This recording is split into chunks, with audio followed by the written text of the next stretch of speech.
Melvin, first time we've seen you in 13 months, arriving at a fight week. So talk to me. What have you been up to since we last saw you fight? Uh, Nothing much. Training, running the gym. Spending time with family and friends. So, Yeah. and then the pandemic starts. Then it was very hard for the gym.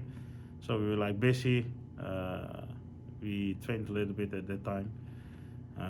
At that time, it was possible that Bellator would do some events in Europe and also one in Amsterdam. So I was signing 2 new fights for do my farewell in Amsterdam, but the pandemic killed everything for us. So Yeah, and I talked to Gegard Mousasi last week, and you were saying, the country where you guys are is kind of getting more tight and getting more strict. So, lockdown.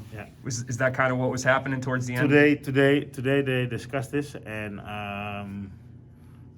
they said that some things are gonna close again for 2 weeks now, and then they're gonna reopen it again.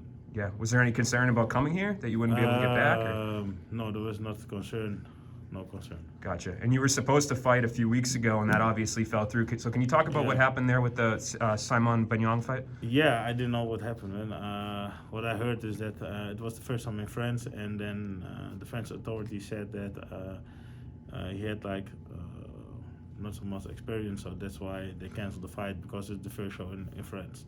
That's what I heard. So yeah, that's why the fight didn't go well. And then I get this huge opportunity to fight Corey. So, to test yourself at this level against one of the top contenders, it's good. Yeah, wasting no time. It was like we heard your fight was off, and then 2 days later you had this big opportunity. So, were you surprised that they came with, that you were the guy they chose for his big debut?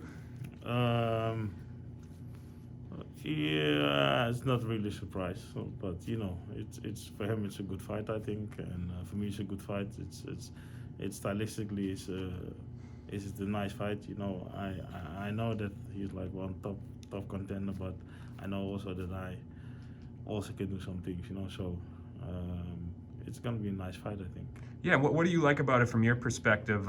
He has been knocked out at times, so I'm sure that's something that you're thinking about. Yeah, but this is nothing, because everybody can get knocked out, so it's not something, it happened in a fight. That's why we are fighters. If you fight, there is an opportunity that can happen, so you have to deal with it. He dealt with it on his way, I do it on my way, and I'm not gonna look because he get knocked out or something like this. I'm gonna look at myself, and I think that from my perspective, it's gonna be, for me, it's gonna be a stand-up fight. I cannot out wrestle him, and he cannot out punch me, I think. So, it's a great fight, I think. I think he's gonna take me also to the ground, mix everything up, and I'm gonna keep the fight standing and to knock him out. So, or to win on points, it doesn't matter, But both guys want to win, I think. And you've accomplished so much in your career, but taking a fight like this, obviously, it makes me think title gold's still on your mind. So is that something you think with the win here, you could set yourself up for a title shot? No, I just have one more fight left at the contract, and that was going to be my farewell fight. I hope it's going to be in Holland. And if it's not in Holland, then I'm going to do it in Europe. But I'm not thinking about that now, I'm just thinking about Corey Anderson now, and this is my focus on, and this is what I have to eliminate, and this is what I'm gonna do. And the decision to only have 2 more fights, what goes into that? Is it just you've done this for so long? Do you feel like it's just finally time to kind of walk away? Yeah, it's time to walk away also, age is also something, but I still feel good.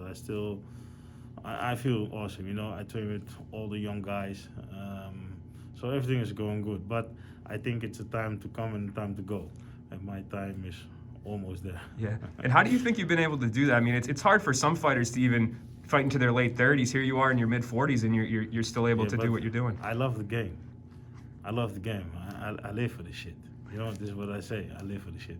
This is a way of life, a way of, I've been doing this now for, let me see, 18 years old, 26 years now.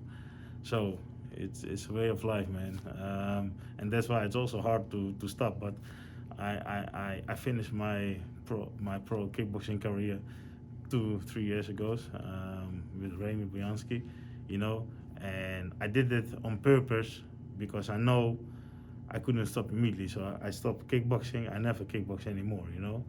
And now I have like those fights, and these are the fights, and then it's time to go. Yeah. And what do you think you'll do, after your career? Do you think you'll coach, or you I have my own gym, and I'm coaching guys. You know, it's fun to do. You know, I want to be still in the game, building up the sport in Holland, make it better, bigger in Holland also. You know, so that's what I'm gonna do. You know, and I think that's what my passion is to go to. I think. That's great, man. And looping back around to your fight on Thursday, when you picture it going down in your head, how do you see it playing out? That I'm gonna W, that I'm gonna have a win. If it's gonna be in 3 rounds, 3 rounds or knockout, I don't mind. But I just want to win. I just want to win. Well, good luck in the fight, and I appreciate the time today, man. Thank you. Appreciate it.